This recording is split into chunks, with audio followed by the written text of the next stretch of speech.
And these are students that in every other sense have shown us that they are highly capable and that there are strengths that need to be addressed. So those numbers will come back up later on in the program, but this is a national issue, not just a Washington or a West Valley or any other district in the state. This bill was a way to make some positive changes for that access and equity in our program. Significant barriers that were creating inequities were districts testing maybe only on Saturdays or only after schools, or maybe at just one centrally located testing location, depending on families to get the students there. And that was automatically discounting a large population of students. So that has been changed now into the law.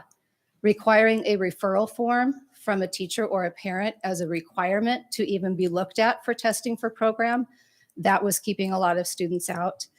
And we know through several studies there that teachers are under identifying highly capable students of color for a myriad of reasons, but making more access for them to be able to even get seen for the program is what this new law is all about. So what does the existing law already say? The parts that I'm going to pull out are specific to why they made some of the changes in the new law and how it's going to impact and show up in West Valley. The legislation finds that for highly capable students, access to accelerated learning and enhanced instruction is access to basic education. That right there, that single sentence is what everything in the highly capable codes comes back to. It is access to their basic education, and that underlined part you'll see come back again and again and being re-emphasized: accelerated learning and enhanced instruction. District practices for identifying highly capable students need to prioritize equitable identification of low-income students. That law was added in 2017. To the extent practicable, screening and assessments need to be given in their native language. If that language isn't available for screening or assessments, there needs to be a nonverbal screening and assessment used. So we are doing that. We have it available in several languages for our cognitive abilities test, and there is also a nonverbal section on that test that we can use.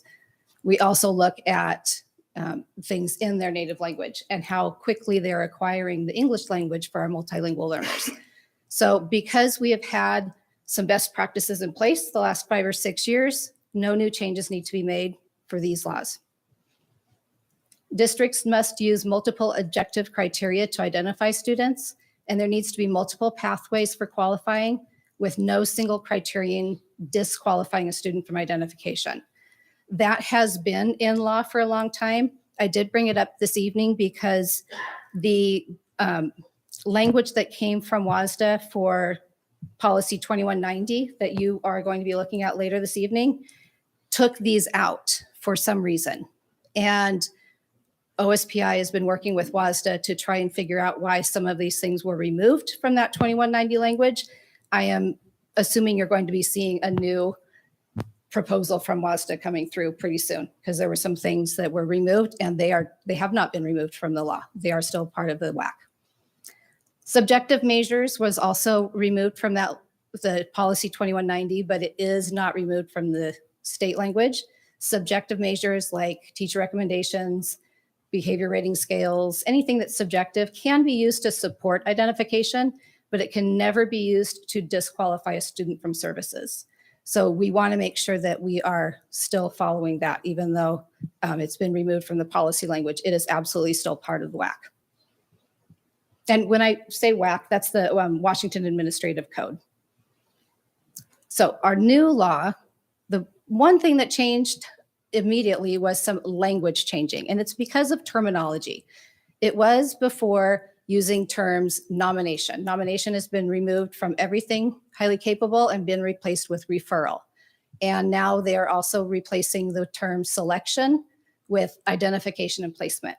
Those terms speak much more to this being a needs-based program. We are referring a student for a need based on the evidence that they're showing us. When we use the terms nominating and selecting, it sounds like we're putting somebody up for a prize or a privileged position rather than a needs-based service. So that's why the terminology change has happened there. In West Valley, the terminology of nomination has already been replaced with referral, but we'll be making the other terminology change as well. Testing during the school day, that is part of the new law. New changes need to be made to West Valley because for at least the last 6 or 7 years, we've been doing screenings and testings during the school day at the child's school. So in a place that they know, that they are comfortable with, it's during their school day. There is an exception there on a case-by-case basis, which we have been doing. We've had a lot of students in last spring, and I've got a good probably 15 to 20 this fall that have been transferring back into West Valley or into West Valley for the first time. They've been living here, but doing homeschool or attending a private school and have now, are wanting to come back into West Valley to take advantage of some of the services that we offer. So on a case-by-case basis, they may come to my classroom during the afternoon when I'm not teaching class, and I might test them there. But otherwise, all of the screening and assessments happen during the school day at their school. Another new part of the law isn't really a change to the law. It was just a way of them clarifying something with the funding. Other than basic education, education funding can be used alongside categorical funding to identify students and provide programs and services for highly capable students. So that clarifying language was added there. Not really much changes for West Valley. High cap students are basic education students first. That is a part of the RCW. That is their basic educational right. So these supplemental categorical funding is alongside the basic education funding. The biggest part of the new law, and this is what you'll hear it being referred to as the universal screening law, is that we now need to do universal screening in 2 grade levels. And what universal screening is, that means that we are taking a look at every student in that grade level, every student. And in the law, it says to do it once in or before 2nd grade, and again in or before 6th grade, with the intent being before they get into middle school. So we will be doing it in 2nd grade, and that will not be a change. That will be happening the way that we've been doing it. And then we'll be looking at 5th graders before they go into their middle school years. The purpose for this is to include students who are traditionally not referred for highly capable programs and services. The students that are discovered during universal screening may need further assessments to determine whether the student is eligible for placement in a program for highly capable students. So those are the new wordings from that new law. We will be considering every student in that chosen grade level and noting that universal screening is a process. It's not a single test. And they clarified that even further in the next portion.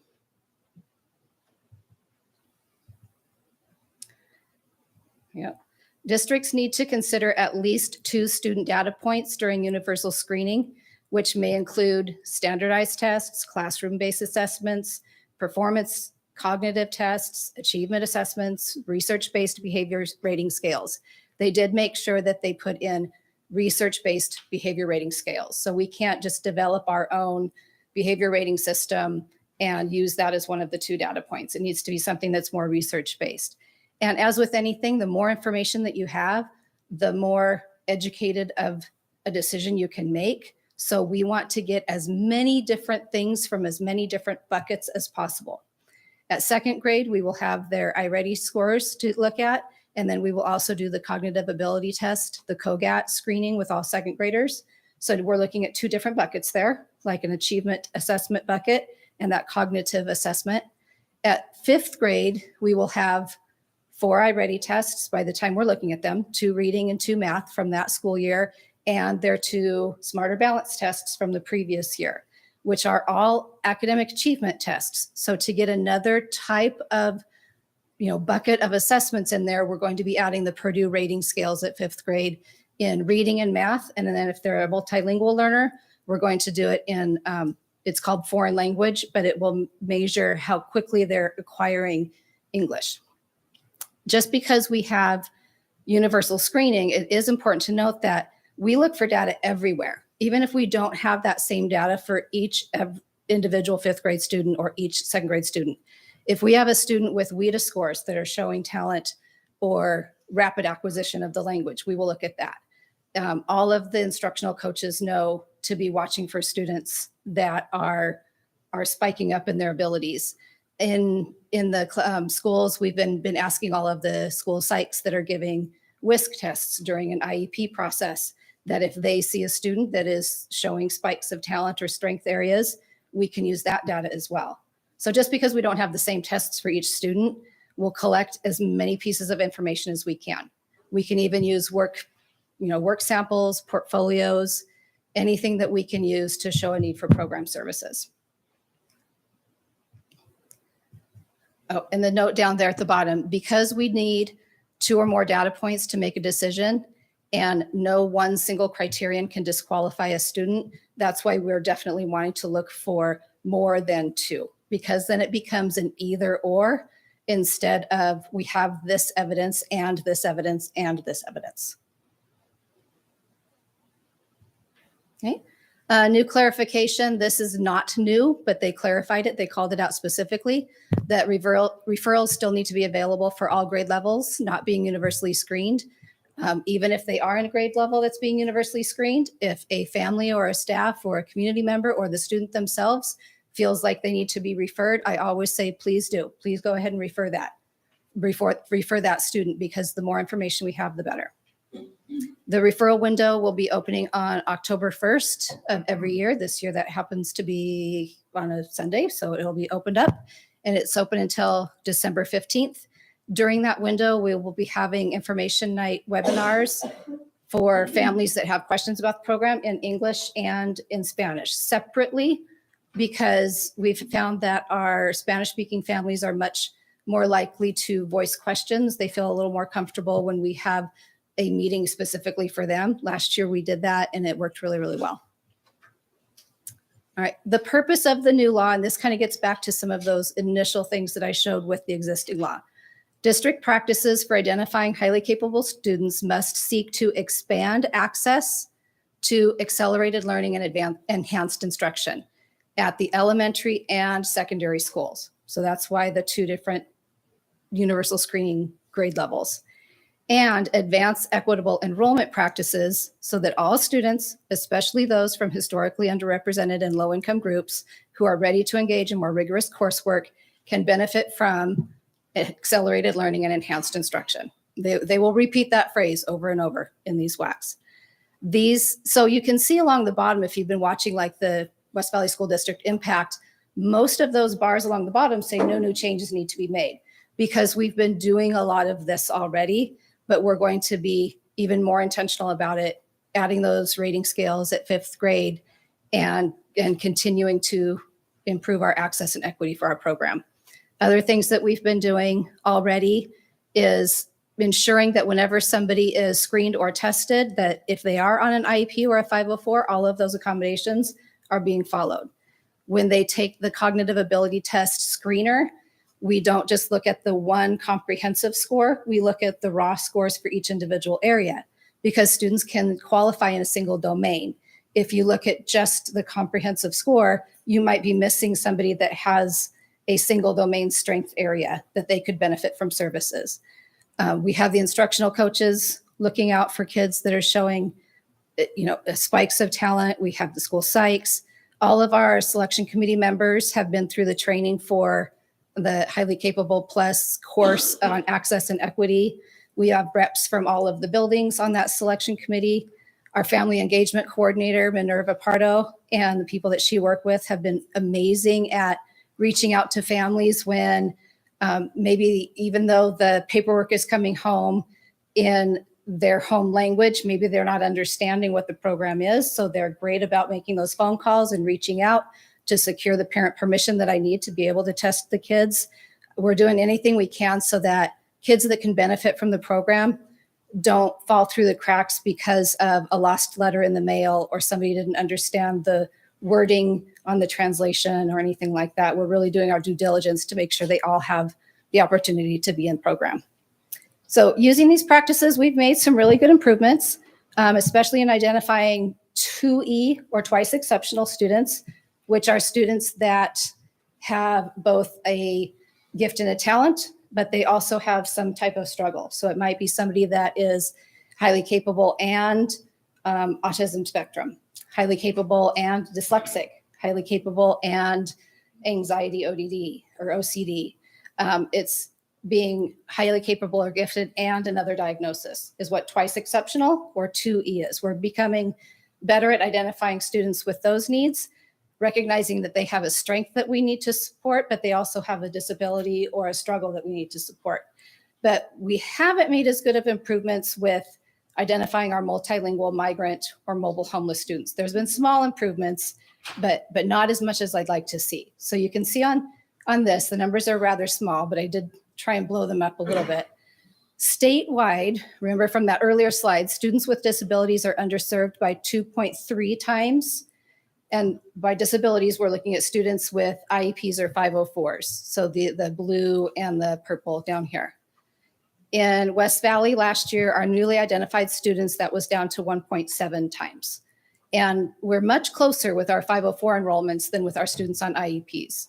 It's really, we're right there. We're matching our demographic data for the district for students with 504s. In previous years, we had 2.6 high cap students were on an IEP and in highly capable, and 1.6% of them were on a 504 plan and highly capable. So we've made improvements in both of those areas. We are still under identifying students of color. Small improvements have been made in the 2 or more races, which was at 2% in 2022. And then we're up now to 4.59 in the newly identified. So that's what this means right here. These are the newly identified last spring. And then these are the overall totals. Statewide, multilingual learners were underrepresented by 10 times. Last year in West Valley, we got that down to less than 4 times. That's still not great, right? That's not a great statistics to say that we are underrepresenting multilingual learners by 4 times, but comparatively, we have made more gains in that area. Statewide, low-income students underrepresented 2.4 times. West Valley last year, our newly identified, that was down to less than 1.6 times. Important to note, there's a little asterisk here next to this too. The 2 students that identified for highly capable last year are still currently being served in the bilingual program or multilingual program. 9 others had been served. Their home language is still an alternate language than English, but they have graduated out of those services. So I put that in there because I think that's important to note that if they were still being served, we would see that percentage up quite a bit because we're recognizing altogether there was 11 bilingual or English as a second language students that were identified last year out of 87.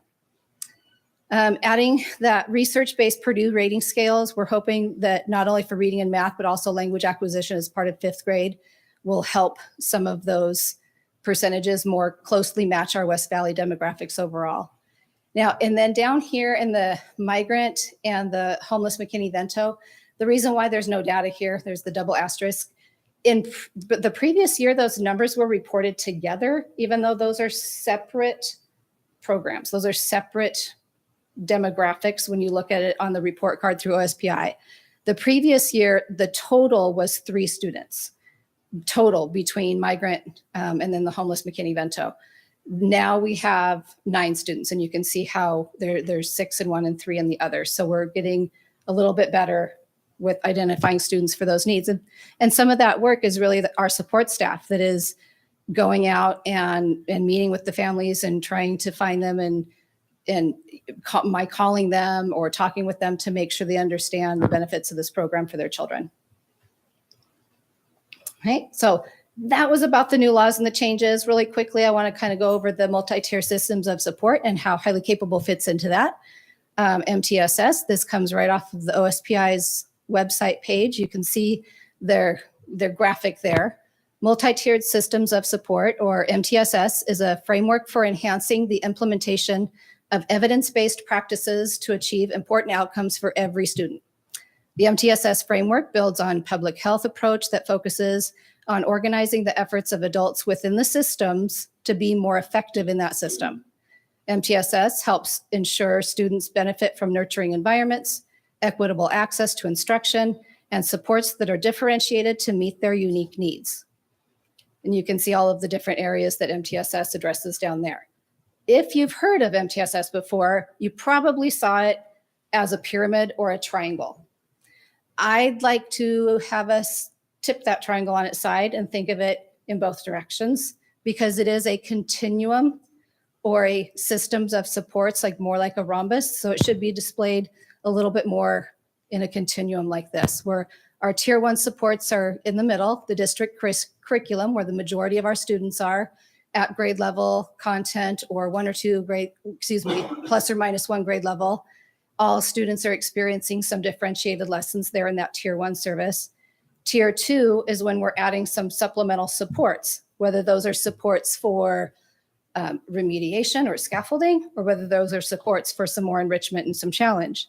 And then as we get further from that tier 1, those supports become more intensive.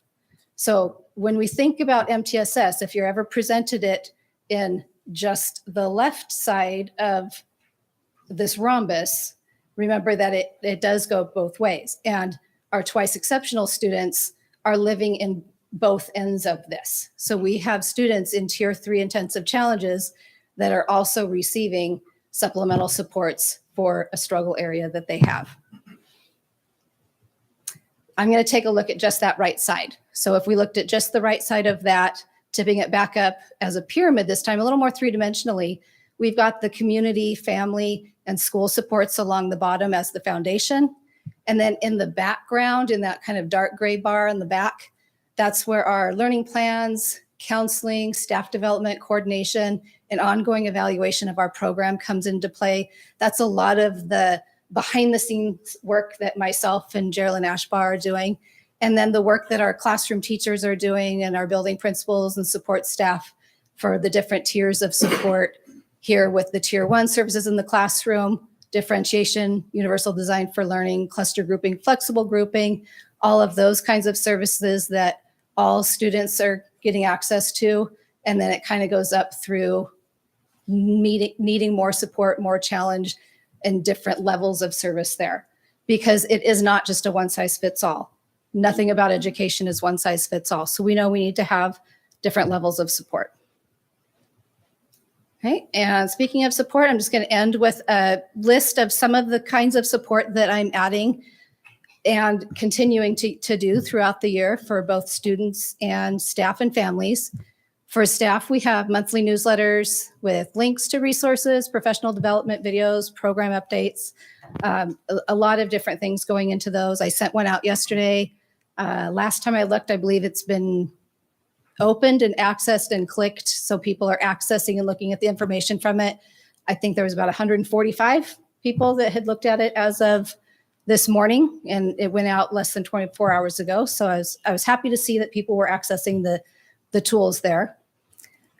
Online asynchronous Google Classroom professional development for equity hours. The courses are free for any of our staff members that want to take it, and then they can purchase equity clock hours, which is a new requirement for people that have to have their certificates renewed here 2024 and beyond. They need to have equity clock hours. There's 2 different classes that I've created that are on Google Classroom, open right now for PD Enroller. Last year, 16 staff members took advantage of those 2 courses, so I've opened it up again for this year. I've got a lending library of, it should probably say 200 or more books for enrichment, books on every content area, social, emotional, executive function through the lens of highly capable and gifted. I've got several that are out on loan right now to different staff members around the district and also some families. And I have a small Spanish library as well that families can check out from. Google Classroom for teachers with ready-made high-cap materials sorted by grade band and topic. There's about 90 teachers around the district enrolled in that, and those are just grab and go. So if I have a 3rd grader identified for services in math that is running out of things to do, you can go on there, find the grade 3 through 5 band math, and just grab and go, click it, put it in your own Google Classroom, tweak it if you need to. If that doesn't fit your needs, I ask that teachers reach out to me all the time. And I love, love, love this year. in the first 2 weeks of school, I had at least 5 or 6 teachers reach out to me right away. They knew who the kids were that they needed to do something different for, and they were asking those questions right off the bat, and I could get them some stuff in their hands right away, and I love that. I also have Google Classrooms for all of the identified highly capable students, regardless of what school they're at. We've got a different classroom for each grade level, and there's different enrichment challenge activities that the students can log into to do on those. Advanced learning plans online for students and families with their scores, their service areas, their goals. And then we also have quarterly family newsletters and webinars is new this year. Just scheduled the first one with Dr. Danica Maddox from the Gifted Learning Lab. It will be October 25th. So an email will go out to all families with highly capable students, and they'll be able to attend this webinar for free to learn about the guiding principles in supporting gifted and twice exceptional students. So that's something that I'm looking forward to adding this year, as well as 2 more professional development courses that teachers or staff members can access through Google Classroom. Got a lot of feedback saying, I like this format. It's self-paced. I can do it when I have time. There's videos, there's articles to read. So that seems to work for a lot of people, and being offered free through the district, and then they can get clock hours if they need them has been a really good benefit for them as well. So that is all I have for you tonight. I appreciate your attention. I know I was rather long-winded. I'm quite passionate about this topic, and I will talk all night long if you let me, but I know you have other business to attend to as well. Thank you.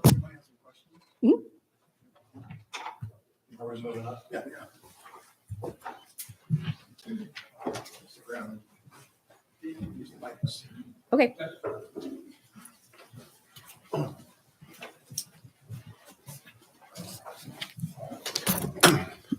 So I think there were some board members with questions, but we can use the microphone so people online can hear. Wendy, how many kids are identified high cap? There's just over 600. I wrote in quotes, expand access. From the laws and stuff, it seems like the legislature wants us to expand access, get more kids involved with high cap programs. Have they also expanded the amount of money they give the districts to do that? Not in the recent years. The last time they did that, I believe, was 2016, 17, right around the time that they passed the part of the WAC that to have equitable access for low-income students. So we're expected to do more with the same amount of funds. Yeah, such as education in almost every aspect. Yeah. When you talk about screening at second and now fifth, what does a day look like? How do you do that? How long do you disrupt classrooms, or do you disrupt classrooms to get that done? So at 5th grade, it won't be with the students. It will be data that we already have on hand. And then the rating scales will be something that the teachers are given. The second grade, the screener is 1/3 of the full test, of the full cognitive abilities test. So it's 3 of the subtests rather than all 9. And the subtests are about 10 minutes each, given directions and making kids comfortable, because some of them are a little nervous and they're not sure what this is, and answering their questions and showing them sample questions takes about 45 minutes to an hour. Per classroom? Per classroom. And who does that? I do. So you go, you're the Yep. screener. How long does it take you to get the elementary? I schedule about 2 weeks to go around and do the screeners. And then that includes about 3 or 4 days to go back and get any kids that were absent. They were on vacation. They left in the middle of a test and only got 2 of the 3 done. And I'm really adamant about that, because screening all means all. I want to make sure all students have access to be able to do that. And regardless of whether they go on to finish the full COGAT, which is the other 6 subtests, it's information that's given to the teachers, and it's information that you can use. So maybe they didn't qualify for this program, but it will show you if there's some kind of strength-based need there, or a need for remediation in an area as well. My last comment, I guess, it was nice along the bottom to see your reaction to what West Valley needs to change in each of those changes. And we have to change very little. Yep. And that's because, if you look historically, HICAP was run by an elementary principal in the past until we got Wendy. And it was not anywhere close to being as well done as it is now. And because we have Wendy, we have probably one of the best programs in the area. And we don't want to compete, but it makes a person feel very calm and happy to know that we're following all these rules and we're ahead of a lot of the rules, and that we have a quality person in charge of the program who really cares about it. So I appreciate you. Well, thank you. And really, you've done such a great There's job. very little to change because we've spent the last 5 years coming into compliance with the laws as already written and adding in other types of best practices, even things from students that enroll in West Valley from anywhere, whether it's electronic or on paper. There's a spot now on the enrollment form that says, were you previously receiving highly capable or gifted services in your prior district? So that I know, and that comes right to me. Once a week, I get those reports, and then I can reach out to those districts and say, were they in program? Can you forward me their information? Because it isn't under the umbrella or the same as special education. It doesn't automatically transfer from one district to another. But we don't necessarily want a student that could be benefiting from these services to sit in class for an entire year before the screening comes around, and then we happen to take a look at them and they could have been benefiting from program that whole year. So just things like that we've been adding, things to their permanent record that goes with them to the next school district so that they know who to contact for their highly capable records so that they can start getting those services right away when they move out of district. So lots of things that have been added, and it's all just what's best practice and what's best for the kids that need this service. And a lot of parents are leery about coming in new and say, oh, my kid is in a HICAP program. It's not a comfortable situation for parents. And that's why we don't find out about some of them, is because the parents are kind of leery about bringing it up. And it goes the other way with special ed kids. Well, and a lot of parents don't realize that this is a state mandated program, that districts need to have a program in place K-12. And when they come into our district and I tell them that, a lot of times they're surprised to hear that. And I say, that's important for you to know, because even, if you don't remain in West Valley, if your job takes you elsewhere, but it's in Washington, you need to know this, and you can always call me and I will go to bat for you. Great, thank you. Mm-hmm.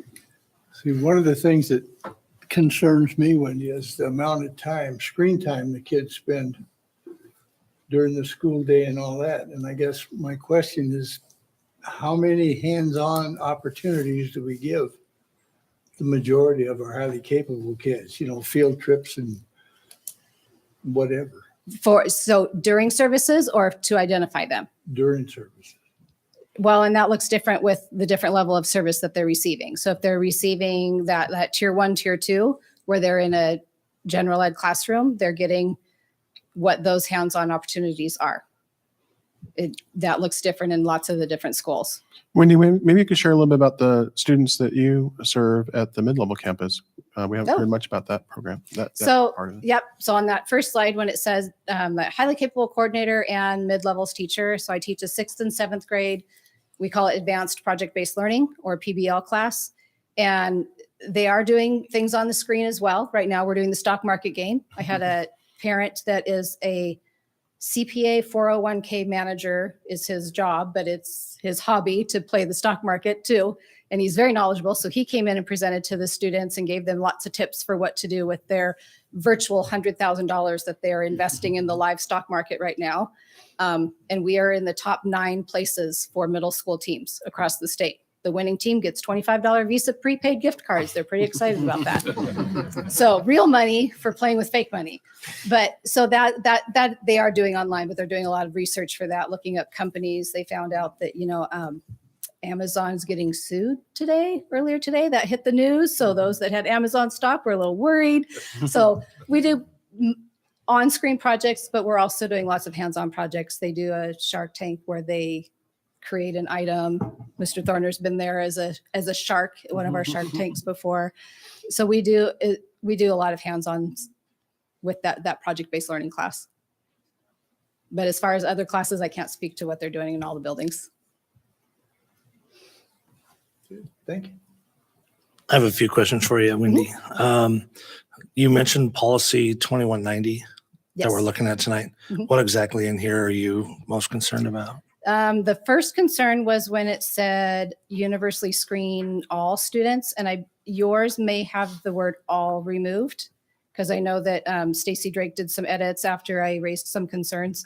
And then the part about multiple pathways that was removed and subjective criteria that can be used to support that was removed, and you may or may not be seeing it in yours.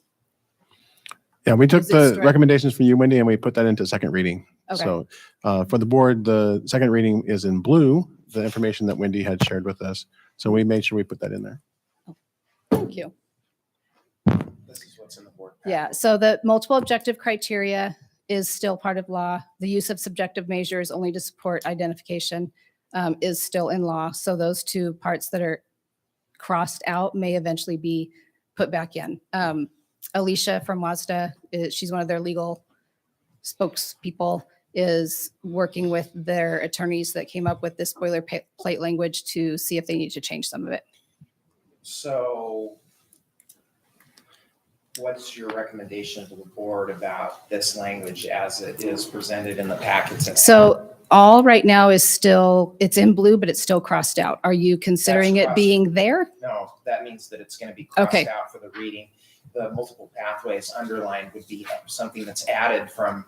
Okay, good. Yeah, So that what needs to be blue- crossed so- out. So Yep, what blue represents is the change. the change from first reading to second reading. Yeah. And I think for the purpose of what you need to do is this tied to a time that you have to have this passed by? Well, I haven't looked at the law, but usually the law and these things, when they get changes, the district will Mhm. pass a policy that covers highly capable programs consistent with the law. My recommendation would be to wait, because Jody Hess and I from Jody Hess from OSPI and myself and Alicia from WASDA are currently working on it. Okay. So if you don't mind waiting. No, Okay. I'm just asking for your opinion, so Yeah. we'll take that up in a second. Yeah, So I had thanks sent for it- I- looking at my iPad No, there. thank you. I had sent it on to Jody and said, and she hadn't seen it. And then I sent it to a couple other coordinators that I know around the state, and they had also seen it and were concerned because school boards all around the state are in the process of trying to approve this right now. So, but there will be recommended wording changes coming. I also, before you got to West Valley, I sat on the committee for highly capable for maybe 15 months. I couldn't wrap my brain around getting past it was my understanding that we were trying to identify the top 2 to 4% of our students. It sounds like you have identified over 10% of our students in the district. And so without going into it too long, can you help me with that again? How we are qualifying kids that are outside of that more narrowed range? Well, and I'm not sure where the 2 to 4 came in from. If it was, like you said, it was prior to 6 years ago. So that was when we were not looking at all students. We were looking only at students that came in through a referral process. So if you think about casting a net over a lake or a pond, it was only being cast in a very small area of that pond with family and staff members that were recognizing or knew how to go through the process of referring somebody, rather than casting that net over all of the students.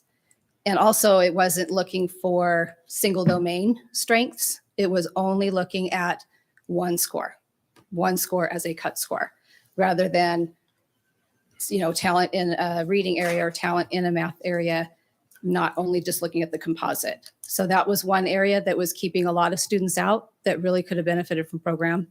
And then also, we weren't looking at all of our students because of it being a referral only process and a testing on weekends process.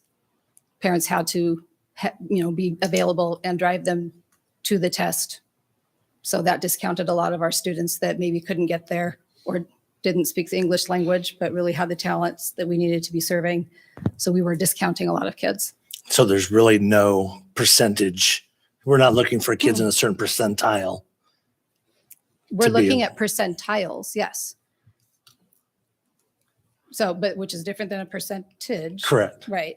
So we're serving a little over 10% of our district, but it's not like we're cutting it at 10%. And where are they falling in the percentile? 90th and above, but not as a cut score because of standard error of measure, needing to have multiple pathways, needing to make accommodations or considerations for students that are low income, multilingual, LAP program, migrant, McKinney-Vento.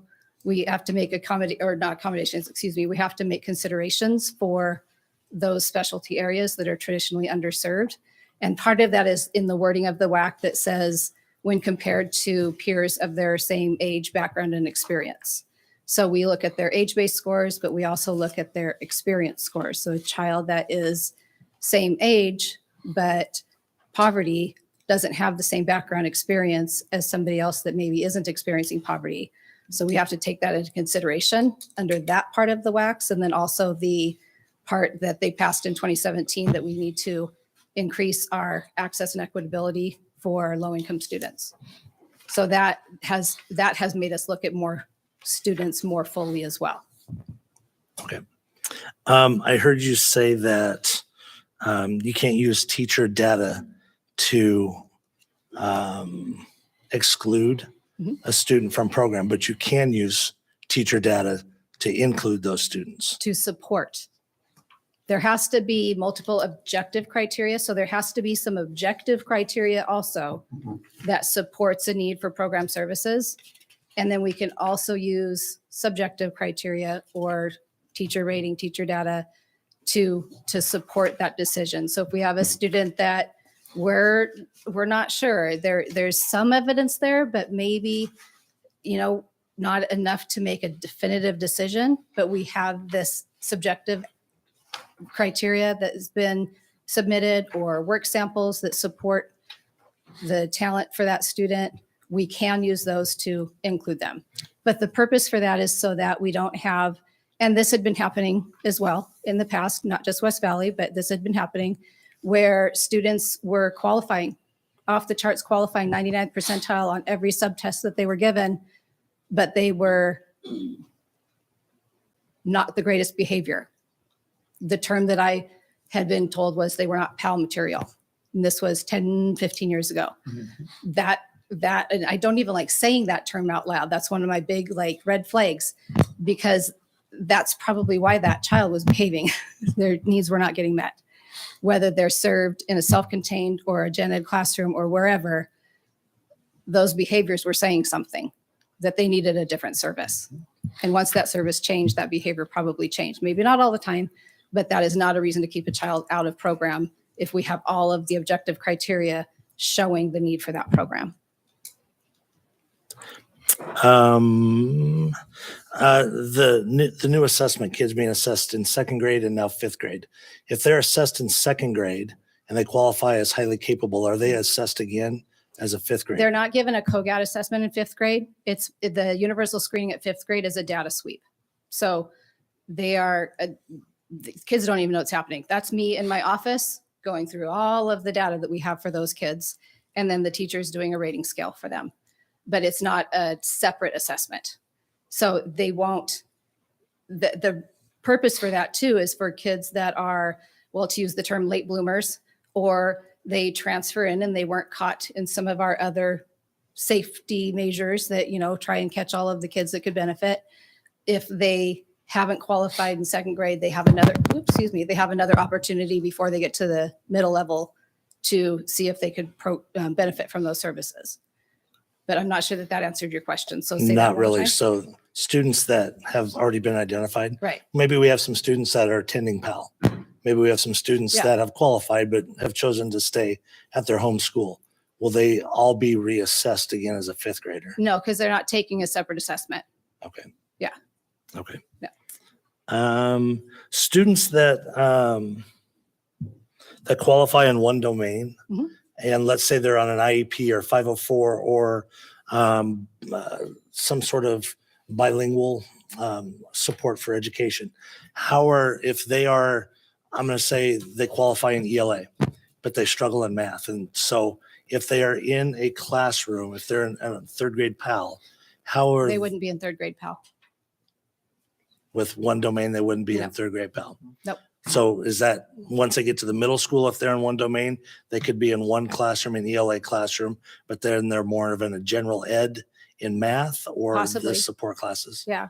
The math at the middle levels isn't tied to highly capable identification. So if they qualify for advanced math, regardless of whether they're identified highly capable or not, they could still be in advanced math. But if it's a student that's struggling in math and in sixth grade, they're still struggling or right at or a little below grade level, they would likely go into general education for math.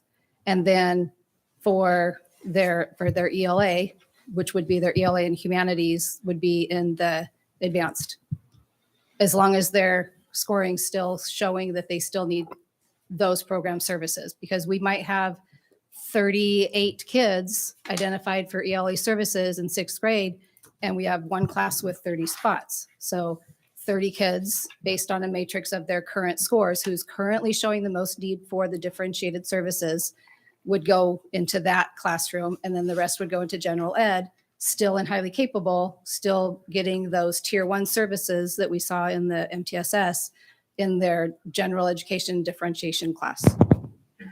Gotcha. And the student that's in PAL, let's say they qualify in 2 domains, but they're a language learner. How are they getting supported?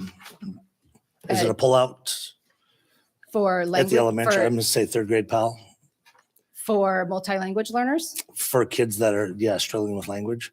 Or If they're a language learners. multi-language learner, then those services, I believe, are all pushed in now at the elementary level. But you'd have to ask elementary principal or teacher. Okay. I believe those services are all now supported within the classroom. I know at the mid levels, that's what's happening with us, is we know who all of our multilingual learners are, and Orlando's done an awesome job of giving us kind of where they're at and what we need to do to support them in the classroom. Okay. I think I'm done. All right. Any other questions? I think they've done a good All job. right. I had some, I heard them ask, so thank you. I don't have anything that I was going to ask about the policy, but that's been asked. All right, very That's good. All right. All right, well, Wendy, thank you so much. Thank you, Wendy. Very comprehensive review. We appreciate that. So thank you. All right, thank you. Moving on to item 7, which is public comment on non-discussion agenda items. There are no discussion items on tonight's agenda. Tonight's agenda includes approval of the consent agenda, action items, which includes the approval of travel requests, approval of policy additions and revisions, and approval of a resolution regarding litigation that the district was in as a plaintiff in a class action lawsuit. And then our items arising in reports. So we don't have any board discussion items. So at this time, the public comment period can be effectively on anything that anybody would like to address the board on. Just a couple of ground rules about the public comment period. It is a comment period. It is not a dialogue period with the board, meaning that we will be happy to listen to your comments, but that the board will not be responding to those comments. Those items that need to be followed up on, the district will follow up in a response to public comment at the next school board meeting. And obviously, if there is action or follow-up that needs to be taken sooner than the next board meeting, it's not like we're going to wait till the next board meeting to necessarily act. So with that, I appreciate, we have 6 people that have signed up tonight, and I appreciate the sign up. I want to ask for some grace in advance. I apologize if I mispronounce anybody's name. That's not my intention. So I'll just go down the list. And the first person is it Danae? Yes.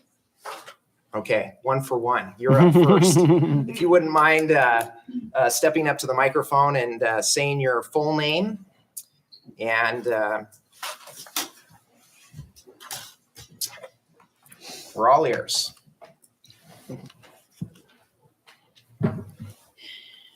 Okay. Can everyone hear me okay? Yeah. Okay. West Valley School Board members, my name is Danae Elizabeth Rotorico. I'm here today to address a very important bullying issue that affects students across our entire district, but a little more specifically, the Innovation Center. As a member of this community, I believe it is all of our responsibility to ensure that our schools are a safe and welcoming environment for all students. Unfortunately, bullying continues to be a problem in our schools, and we must take action to prevent it from happening. As a parent of a child being violently and graphically bullied to the point of death threats, I am here to respectfully raise these concerns to the highest of levels, as it is my understanding they have not been escalated to the proper channel thus far. We have reported our concerns to Mr. Tuman via phone call and email, and in past experience, we have not always received prompt or any correspondence back at all.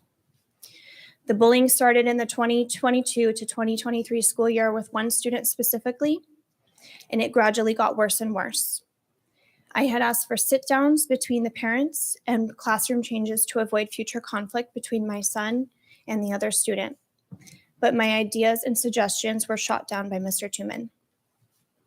After months of my child enduring this, and it escalating as far as this student telling my son, quote, "You are so annoying. Go home and get your dad's gun and put it in your mouth and shoot yourself," end quote. I, along with my son's other parents, ultimately decided to pull him out of school as we feared for his physical and mental safety. Just before the 23-24 school year started, we asked for another class change and parent meeting because my son received a direct threat of, quote, "I will break both of your arms when I see you. If that doesn't work, I will kill you." That request was also denied.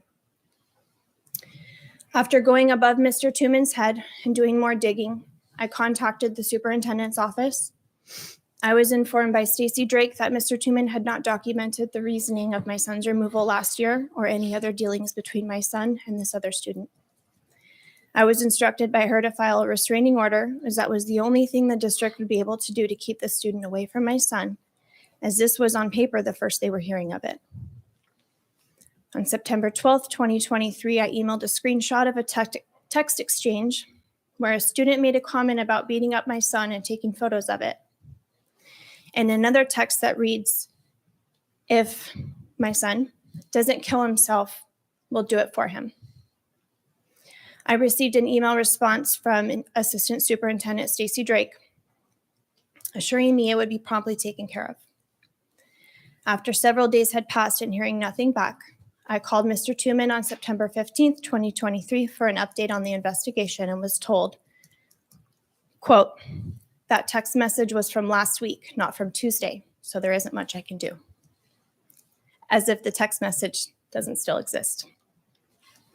To name a few of the complaints that I'm aware of that have been brought to Mr. Tuman's attention and have been brushed under the rug are threats of stabbing and watching my son bleed out while being recorded, threats of sexual assault from one student to another, and another student bringing a gun to school and shooting it up. All of these heinous and disgusting acts I just mentioned have not been dealt with by the administration at the Innovation Center, nor are they being followed through with. I'm not the only parent with a child being bullied, and I'm not the only parent with a child that's being bullied at the Innovation Center. However, I urge the school board to take an aggressive approach to addressing the bullying, not just in the Innovation Center, but for all schools. This may include implementing anti-bullying programs, training teachers and staff to identify and intervene in bullying situations, providing resources and support to victims of bullying, but most of all, immediately documenting and disciplining actions. We must also work to create a safe and welcoming environment where students feel comfortable reporting incidents of bullying and know that they will be taken seriously. Thank you for your attention to this important issue. I believe that by working together, we can create a safer and more inclusive school environment for all students. Thank you. Next on the list is Ashley. Say your last name, Ashley. Gorbeck. Thank you.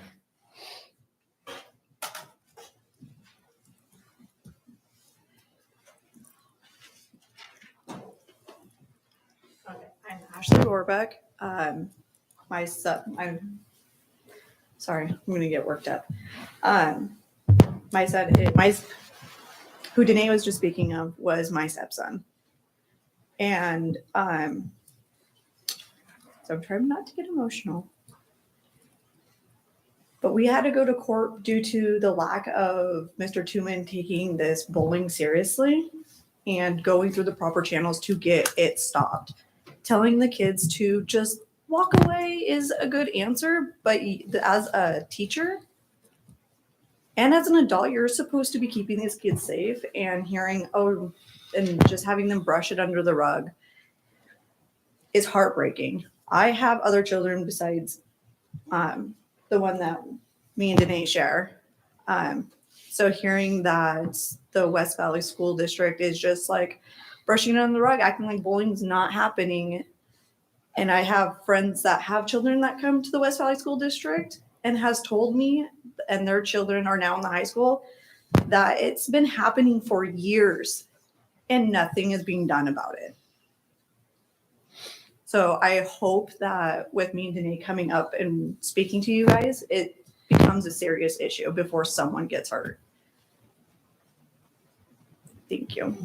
Thank you. Oh, I have one more thing to say. We had to go to court due to the bullying because it wasn't getting handled in the school district. From my understanding is that from the judge is that the West Valley School District doesn't go with the Becca law. And from what I'm understanding is that someone from the school district works with the court to get it handled before it escalates to the courts. So there's like a middle person that goes to the courts. Which judge was that? Thank you. You're welcome. That's all I have to say. Thank you.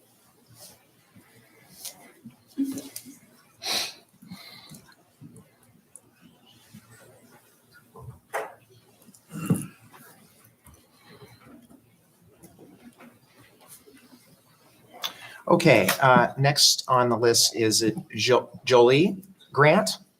Oh, I'm not here to speak, I'm just here to support them. I see. Okay. Jill Armstrong.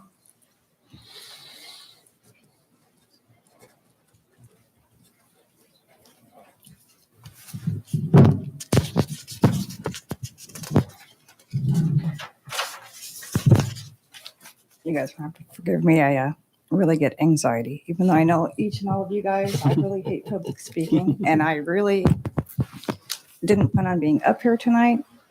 I think in all the years I've been attending, I've spoken 3 times, so what I speak about is really passionate. And I'm passionate about my family and my kids, their education, their programs and everything that they've been involved in. I think I've been volunteering in the school for, I'd say, 15 years. And I think I'm a pretty good person. And the topic of bullying is actually kind of funny because I think I experienced the same thing this weekend with Mr. Mogul. I did not appreciate you calling me out and stopping me. He was not happy with my shirt I was wearing. And I feel when I've been attending these school boards, I've been respectful and friendly, even though we're not friends. And I would expect the same. My personal life, my values, my choices is not something I feel is right for you to confront me on. I was quite shocked, and I don't like confrontations. And I don't think it's anyone's business of what I do personally and who I support. It was really quite upsetting. And I do feel it's bullying. I feel if you wouldn't have done that if you ran into Peter or Ryan. I don't know if it's because I the weaker sex or I'm an easy target, but it was not appreciated.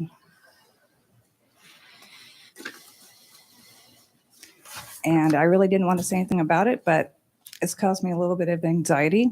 And so I was either just, going to be here uncomfortable for remaining at board meetings or just start skipping out. And I really don't want to. I'm still involved. I have a grandson in the district, and I am still volunteering, even though my kids have graduated in the Grand Landing. I appreciate this district, but I don't appreciate what you said to me. Thank you for hearing me out.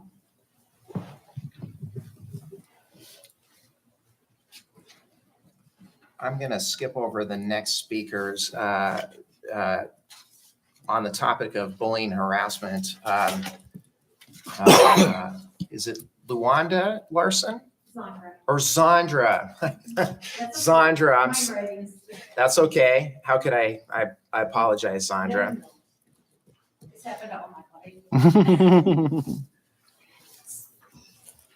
So I'm Zandra Larson. I happen to be a grandmother raising two grandkids that I adopted.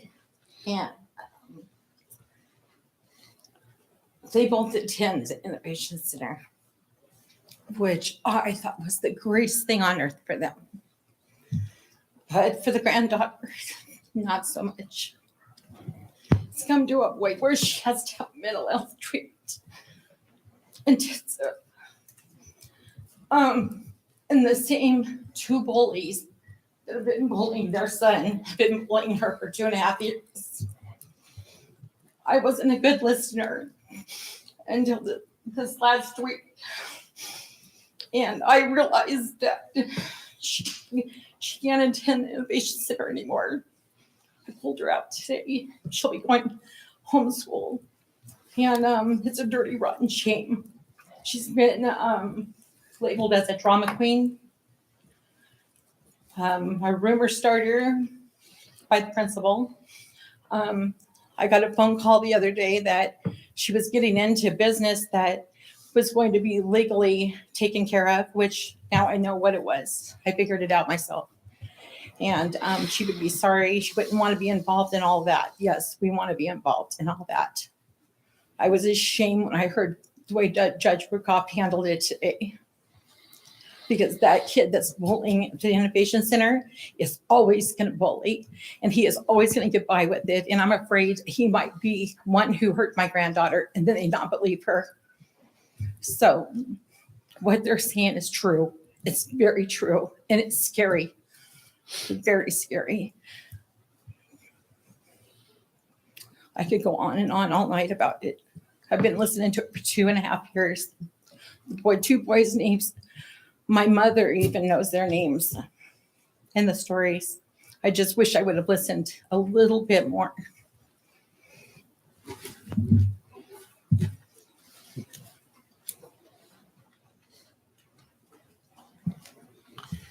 Okay. On the topic of bullying and harassment, I'll open it up to anybody else that would like to address the board. Okay. Mr. Matthews.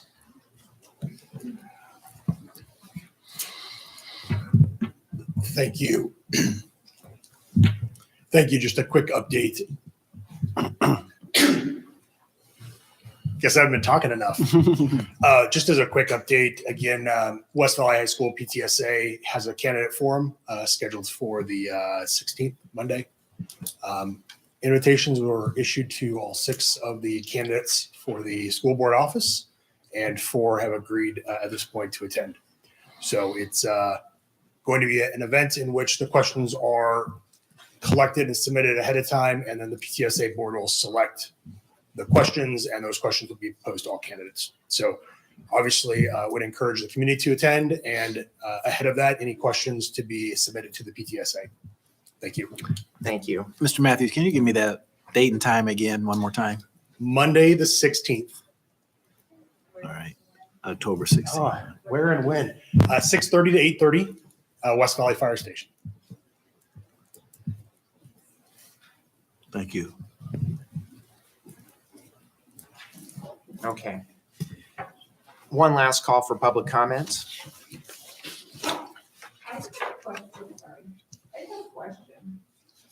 I may or may not be able to answer, but go ahead. So what will be the, I guess, game plan with the whole bowling thing and the harassment that's been going around West? So let me say a couple things. So first of all, I've been on the board for 10 years. We've been talking about bullying and harassment issues in our district for 10 years with a variety of different initiatives that we spend a lot of money on and expend a lot of resources on to diminish this. That isn't to make you feel better or to say that we're not doing anything, because frankly, as it pertains to the situation that I've heard tonight, clearly there's a disconnect here. Mhm. So obvious from the five of us that are the board members, I can't speak to Dr. Finch, but this is the first that as to this particular situation that I'm hearing about, and I don't want to, there's nothing that I can say one way or the other about the situation other than just listening to what you're saying. I know that Dr. Finch is not to speak on his behalf, but I know that he's taking copious notes, and I would expect him to fully look into this and apprise the board about what's going on. So there will be repercussions? No, I'm not going to assure that there will be repercussions. What I'm going to assure you of is that Dr. Finch is going to look into this and report back to us about what's going on. As in, like, the teachers will start documenting, because So again, this is not a dialogue period. And I appreciate that you came here tonight to get some answers about what we're going to do. That's not what public comment is about. What I'm trying to tell you is I don't have the answers to, they're perfectly reasonable questions. I don't have the answers, nor does Dr. Finch tonight, to be able to answer those meaningfully at this point. The best I can tell you is we have heard you. These are very serious. It's very serious. These are very serious things that you have shared with us. And I don't think I'm speaking out of turn that the board members expect Dr. Finch to look into this and report back to us. And to the extent that things need to be done, they will be done. That's about the best I can tell you. And I probably shouldn't be engaging in this dialogue, because this is outside of the way that we normally, it's very awkward, the school board meeting. And it's awkward for everybody because you ask really good questions. It's a meeting that is held in public where you talk to us, you ask us questions, and you deserve the right to have those questions answered. This is just not the appropriate dialogue in the forum to engage in that dialogue, in that discussion. And for that, I'm sorry, but as I said, but this is my first one going. Sure. So I don't know. I understand. I just have one more question. What's the time length I should wait to hear back on what's gonna happen? To interject though, respectfully, but in the emails that came out prior to this school year starting, Dr. Finch was CC'd on that thread and has been looped in with both court cases. So he is in the loop on both students and both court cases with both clinics. Right. And what I guess I'm trying to respectfully say back, you are going about this in the correct manner, in that you started with the building principal and you've worked your way up. If you called me on the phone and said, Michael, this is what's going on at school, outside of the school board meeting, I would have told you to do exactly what you've done thus far, is work. If Mr. Tooman you're not getting satisfaction with Mr. Tooman, then you need to go to Dr. Finch. Okay. The school board has one employee, and that's him. We supervise him. He supervises the principals. So I understand that you've come to the school board meeting to bring this to our attention, and I'm very glad that you have. But I cannot address and again, granted, you have a reasonable question. I don't have an answer for you as to when we're going to hear back from you, but I know him very well, and he takes bullying and very, very seriously. And I know that, I have confidence that he will follow up in a timely manner. So, I mean, I guess I've said a lot more in response to public comment than I probably have in 10 years and 5 years of being the president of the board. But I guess I'll ask Dr. Finch if he'd like to say anything else at this time. Well, we are here listening. I agree that safety is the number one priority for our students, and we will follow up. And I think that's the best I can say right now. Well, we always have a response to public comment the following meeting. So we'll have a response to public comment at the following meeting. Yeah, the next meeting in October, yes.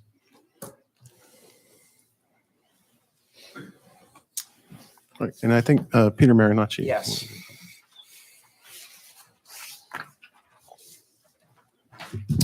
Good evening. Just a few positives. There was a technology open house, and I attended it. And for those who organized it, I think they did a really fine job. The teachers, just call them out: Kim Skako, Morton, Adam Eldridge, Lynn Nelson. Just really, really super helpful. You guys know I'm a big fan of transparency, and as a community member, a parent, and have an opportunity to know where to go to find stuff is great. I was talking to Dr. Finch, and I think if we can bottle up some of the training so that there's a lot of parents couldn't make it that evening, they can look on the website and find it. Fantastic. So just really thank you for doing it and all the people that were involved.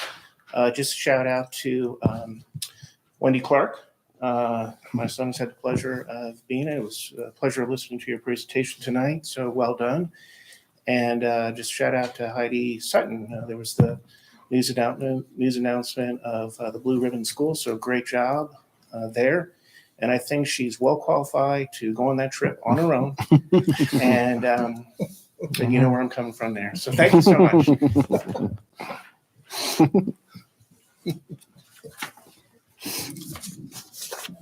Okay, any other public comment? I'll close the public comment period. On to item 8, which is approval of the consent agenda, as is our usual. Of course, with the public comment, we have approval of September 12th meetings, approval of vouchers and payrolls, financial reports, approval of employment contracts, approval of resignations, retirements, separations, approval of leave requests. Anybody have any questions on the consent agenda? And if not, I'd entertain a motion to approve the consent agenda. I move to approve the consent agenda. Okay, Mr. Jager, thank you. Call for a vote. All those in favor, please signify by saying aye. Aye. Opposed, same sign. Motion carries 5-0.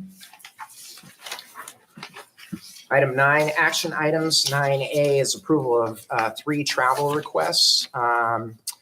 Dr. Finch, anything to add on the travel requests? Nothing to add. Okay. We can take these as a group if we'd like, or we could take them one at a time, whatever anybody's pleasure is. I move we approve travel requests. Mr. Mokel, thank you.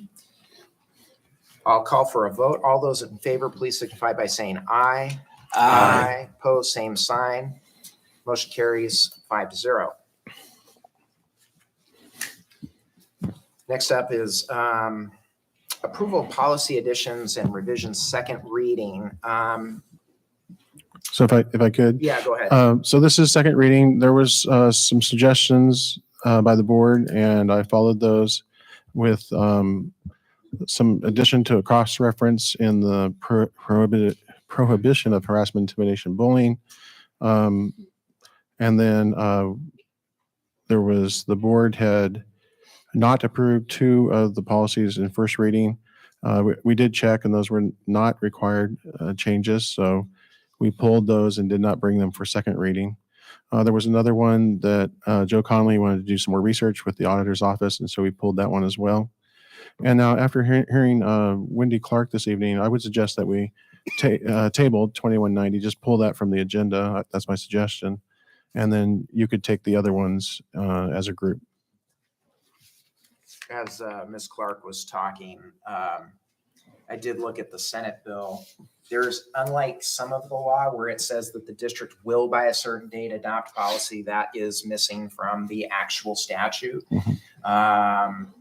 It just talks about a lot of the things that Ms. Clark brought to our attention this evening in terms of the changes to the law and what she represented, which is of course accurate, but it did not see, upon a very brief reading of the Senate bill, that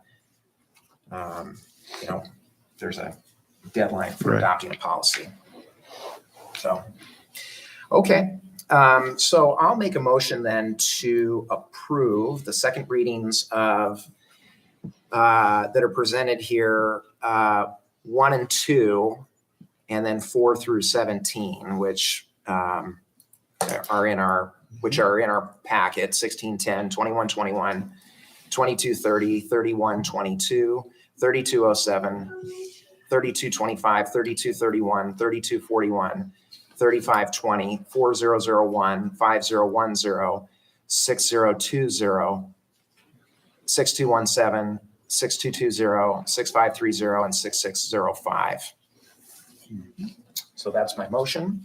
I'll go ahead and call for a vote. All those in favor, please signify by saying aye. Aye. Opposed, same sign. Motion carries 5-0.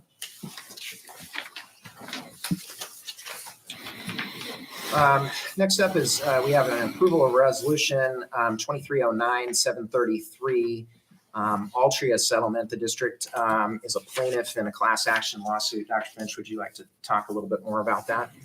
Certainly. So we did have approval last March of a settlement with Juul, Juul, and that is the vape cigarettes. And so the board approved that. We still have not received the money from that settlement. We do plan to allocate any funds that we receive from these settlements to vape detectors in our bathrooms at the secondary schools. So that was approved last March. As I reviewed that resolution from last March, it did mention that there was a settlement with Juul, that there was still outstanding litigation with Altria. And so now we're coming back around here in September. We have received information about a settlement with Altria. And so we provided that information to the board in the various parts of the board packet. But bottom line is that we recommend this approval of the resolution to have the Altria settlement. So there will be additional funds coming from Altria. So this is separate from the Juul settlement. There'll be funds coming from the Juul settlement, and there'll be additional funds coming from the Altria settlement. Do we know how you have written down here final allocation? Do you know what the final allocation is? There's a gross amount, which was, I think, about 31,210, something like that. And then we will see a net amount from that. So just in general, the Juul settlement was quite a bit more than the Altria. And so just that's just for your information. So we don't know what our allocation is. Well, it'll be whatever the net amount is after the attorney's fees. Right. Yeah, I saw that list. I Yeah. was hoping they'd broken it down, but they haven't. No, Okay. 31,000 was was the gross recovery. Correct. So, okay. 40%. Yeah, 30, probably. Yeah, Mhm. somewhere in there. Okay. I'd entertain a motion to approve resolution 2309-733. So moved. Thank you, Mr. Meyer. I'll call for a vote. All those in favor, please signify by saying aye. Aye. Opposed, same sign. Motion carries on 2309-733, 5-0. Items arising.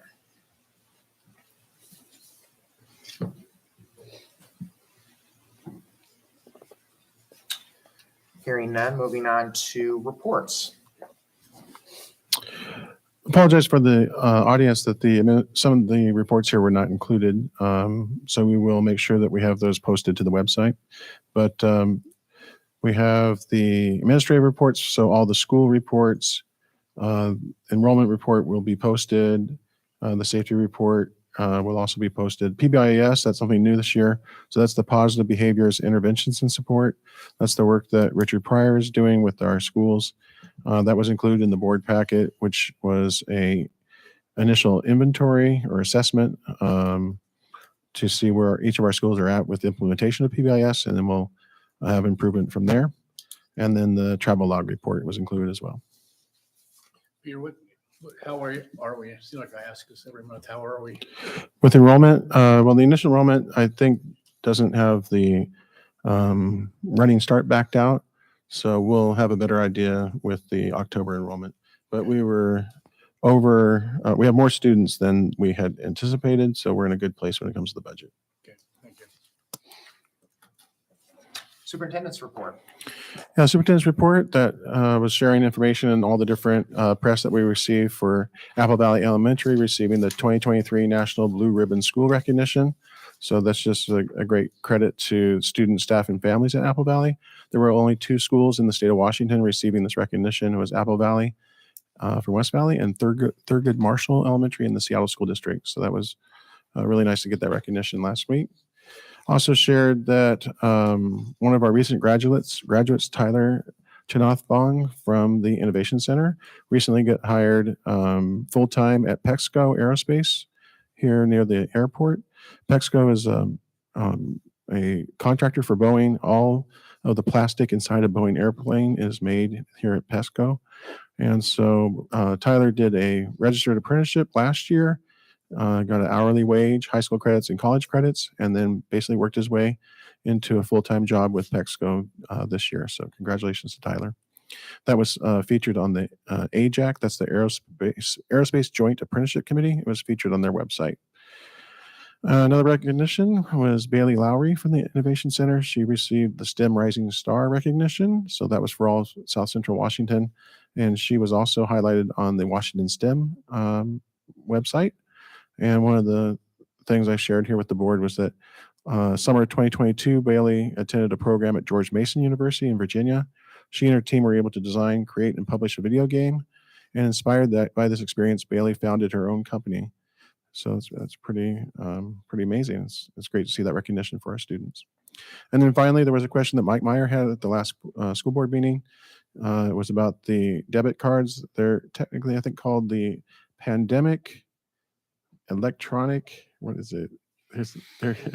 There it is, Pandemic Electronic Benefit Transfer Card. And all these acronyms. So the Pandemic EBT cards. So those were the federal government paying for those. It was focused on all students who attended a school that was eligible for the community eligibility provision. So those are all students at those schools receive meals for no cost. And so likewise over the summer to help with food security, all families received those. If a family decided that they did not need that assistance, they had the option to destroy the card or to return the card to the address on the back of the card. So I appreciate Mr. Meyer calling that to our attention. That was something I learned. And Magdalene Benedicto, our Director of Child Nutrition, she was right on top of it. She had all the information for me and I was able to share that with the board. Thank you. Item 13, board reports, board development. I would just like to say I really appreciate the principals or whoever writing out the school reports. It's nice to read that. We do read those. And it was nice to see it. And I especially was impressed with the Richard Pryor's job with the PBIS. And I'd love to see, as this year goes by, the information we gather from each of the schools about beginning, middle, and end on how our progress is with PBIS and making it more consistent within the schools and more effective as a district. And it looks like the structure is there that we'll be able to see the data to show that. Thank you. You stole my thunder. I was going to say thank you to the principals for writing the reports as well. They're well done and they're appreciated. Any other board reports, board development? All right. It is 8:34 and nothing else is on our agenda, so we will adjourn. Thank you. We do have signatures. Signatures.